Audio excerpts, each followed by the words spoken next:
శ్రీ గురుభ్యో నమః. శ్రీ మహాగణపతే నమః. జూన్ 22 నుంచి జూలై 5వ తారీఖు వరకు పౌర్ణమి నుండి అమావాస్య వరకు ఈ 15 రోజుల కాలం అనేది ఎలా ఉండబోతుంది అనేది చూద్దాం. అంటే ఈ 2 వారాల్లో మనకు ఎలా ఉండబోతుంది, మీనరాశి వారికి ఎలా ఉండబోతుంది అనేది చూద్దాం.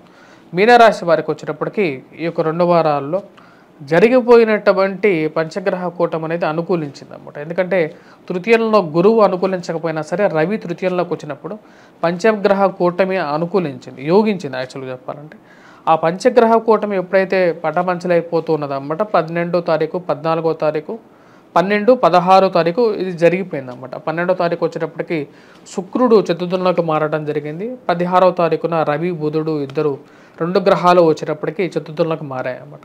ఇప్పుడు ఈ రాశి వారికి వచ్చేటప్పటికి జన్మరాశిలోకి రవి, రాహువు, అదేవిధంగా సప్తమంలో కేతువు ఉన్నాడు. రాహు జన్మరాశిలో సంచారం చేస్తున్నప్పుడు ఏ నిర్ణయం తీసుకోవడానికైనా సరే ముందు వెనకాల ఎక్కువగా ఆడుతూ ఉంటారు. ఆ నిర్ణయం మీరు తీసుకునే టైంకి రావాల్సినటువంటి పరిస్థితి, మీకు జరగాల్సినటువంటి శుభం అనేది జరగకుండా ఆ యొక్క ఛాన్సెస్ కూడా వేరే వాళ్ళకి వెళ్ళటం అనేది జరుగుతుంటుంది. ఆ యొక్క విషయం అనేది మిమ్మల్ని చాలా విషయాల్లో వెనకలాగుతూ ఉంటుంది. అదేవిధంగా ఈ రాశి వారికి మనం బాగా గమనించినట్లయితే ధనస్థానాల్లోకి వచ్చేటప్పటికి కుజుడు ఉన్నాడు అన్నమాట.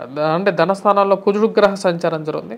పాపగ్రహం ఎప్పుడైతే కుజ స్థానంలో జరుగుతుంటుందో ఇది ఇంచుమించు కూడా ఏలినాటి శని ప్రభావం లాగా కొంచెం ప్రతిబంధకమైనటువంటి రిజల్ట్స్ ఎక్కువగా ఇస్తుంటుంది అన్నమాట. అంటే మాట్లాడేటప్పుడు జాగ్రత్తగా మాట్లాడాలి. ఇరుగు పొరుగు సఖ్యత విషయంలో మోసపూరితమైనటువంటి మాటలకు దూరంగా ఉండాలన్నమాట. ఈ రాశి వారికి ధనస్థానంలో కుజుడు ఎప్పుడైతే సంచారం చేస్తాడో కుజుగ్రహ దృష్టి డబ్బుని హరించే విధంగా ఉంటుందన్నమాట. ఏదో ఒక విషయాన్ని నమ్మి మీరు 10 రూపాయలు ఇన్వెస్ట్ చేస్తే 100 రూపాయలను వస్తాయని చెప్పి ఒక నమ్మకం కలిగించటం, ఎవరో ఆ ప్రబుద్ధులను నమ్మి మీరు ఇన్వెస్ట్ చేయటం అనేది జరుగుతుంది. ఆ విషయంలో కొంచెం జాగ్రత్తగా ఉండాలి. మోసపూరితమైనటువంటి మాటలను నమ్మి 10 రూపాయలు కూడా ఇన్వెస్ట్ చేయొద్దు. ఎందుకంటే సమాజం అనేది అలాగే ఉంది. కాబట్టి రజోగుణకారకమైనటువంటి సమాజంలో మనం కుజుడి యొక్క పాప దృష్టి అనేది చాలా ప్రమాదకరంగా ఉంటుందన్నమాట. అదేవిధంగా ఇరుగు పొరుగు సఖ్యత విషయంలోనూ, గృహంలో అన్యోన్యత విషయంలోనూ కొంచెం జాగ్రత్తలు అనేవి తీసుకోవాలి. మీరు మాట్లాడే ప్రతి మాట వచ్చేటప్పటికి మళ్ళీ మీకే వస్తుందనే విషయాన్ని గుర్తుపెట్టుకోండి. కుజుడు ధనస్థానంలో ఉన్నప్పుడు ఏమవుతుంది అంటే మీరు మామూలుగా మాట్లాడినా సరే దాన్ని వక్ర దృష్టిలోకి మార్చేటువంటి సమాజం ఇది. సో ఆ యొక్క విషయాన్ని గుర్తుపెట్టుకొని మాట్లాడేటప్పుడే మనం జాగ్రత్తగా మాట్లాడాలి. అదేవిధంగా కుటుంబంలో అన్యోన్యత పెంచుకోవడానికి ఎక్కువగా తయారు చేయాలి. పేరు ప్రఖ్యాతులతో పాటు అందరం కలిసి ఒకే మాట మీద ఉండాలి. గృహం అనేది ఒకటే యజమాని, ఒకటే మాట అనే విధంగా ఉండాలని చెప్పే విషయాన్ని మీరు మీ యొక్క కుటుంబ సభ్యులతో చెప్పడం, వారందరూ కూడా ఆ యొక్క విషయాన్ని పరిగణనలోకి తీసుకోవడం అనేది జరుగుతుంది. అదేవిధంగా ఈ రాశి వారికి వచ్చేటప్పటికి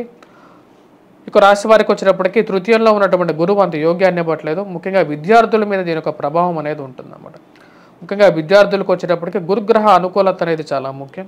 తద్వారా వచ్చేటప్పటికి విద్యార్థులు ఎవరైతే ఈ యొక్క పోటీ పరీక్షల కోసం ప్రిపేర్ అవుతున్నారో వారు కొద్దిగా కష్టపడి చదవాల్సినటువంటి పరిస్థితి.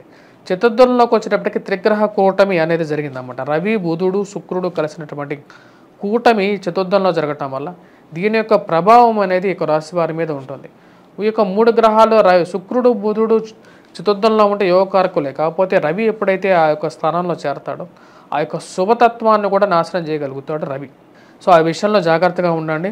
సో కాబట్టి రాశివారు ఎవరైతే చతుర్థంలోకి రవికి ఎప్పుడైతే సంచారం చేస్తాడో దాని యొక్క ప్రభావ రీత్యా వచ్చేటప్పటికి సెల్ఫ్ డ్రైవింగ్ విషయంలో తగు జాగ్రత్తలు తీసుకోవండి. అధికమైనటువంటి డబ్బు ఖర్చుగా ఉంటుంది.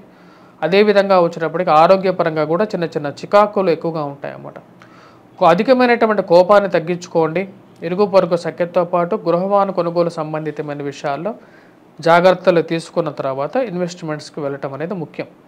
వైవాహిక జీవితంలో మానసిక ప్రశాంతత అనేది తీసుకోవాలి. అధికమైనటువంటి ఖర్చు కారకుడు ఎవరంటే ఏలినాటి శని ప్రభావంలో శని 1000 స్థానంలో ఉన్నాడు అన్నమాట. శని యొక్క త్రిపాద దృష్టి ఎలా ఉంటుంది, శని వక్రత్వ ఫలం ఎలా ఉంటుంది, శని ఏ నక్షత్రంలో ఎటువంటి ఫలితాలు ఇస్తాడు అనే దాని గురించి నేను ఒక వీడియో చేయటం జరిగిందన్నమాట. శని వక్రత్వ ఫలం అనేది అది కూడా మీరు చూడొచ్చు. దానిలో నక్షత్ర రీత్యా కూడా ఇవ్వడం జరిగిందన్నమాట. ఏ నక్షత్రానికి, ఎందుకంటే ఇప్పుడు శని 12వ ఇంట్లో ఉన్నా సరే అన్ని నక్షత్రాలకి ఒకటే ఫలాన్ని ఇవ్వడం.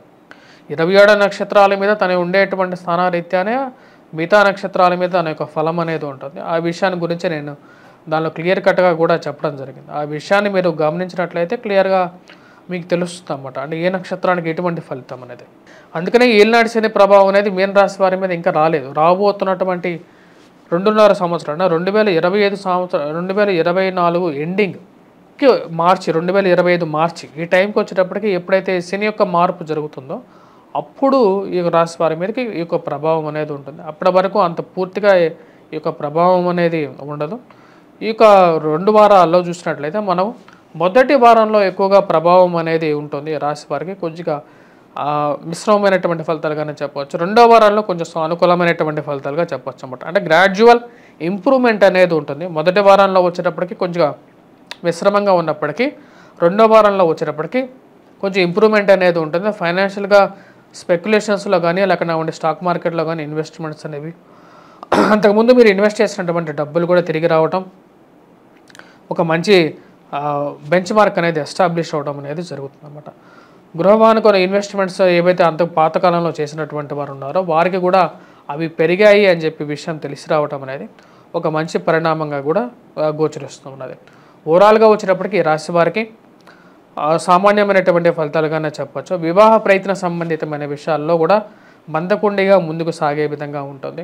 గురువు యొక్క అనుకూలత, రాహుకేతుల యొక్క ప్రతికూలత, ఏలినాటి శని ప్రభావం, మరి కుజుడు ధనస్థానంలో ఉన్నప్పుడు, అదేవిధంగా రవి చతుర్థంలో ఉన్నప్పుడు కూడా ఇటువంటి గ్రహస్థితి మిశ్రమమైనటువంటి ఫలితాలే ఎక్కువగా ఇస్తుంటుంది అన్నమాట. మిశ్రమమైనటువంటి ఫలితాలు రేపు రాబోతున్నటువంటి 29వ తారీఖు తర్వాత నుంచి కొంచెం ఇంప్రూవ్మెంట్ అనేది ఉంటుంది ఈ రాశి వారికి.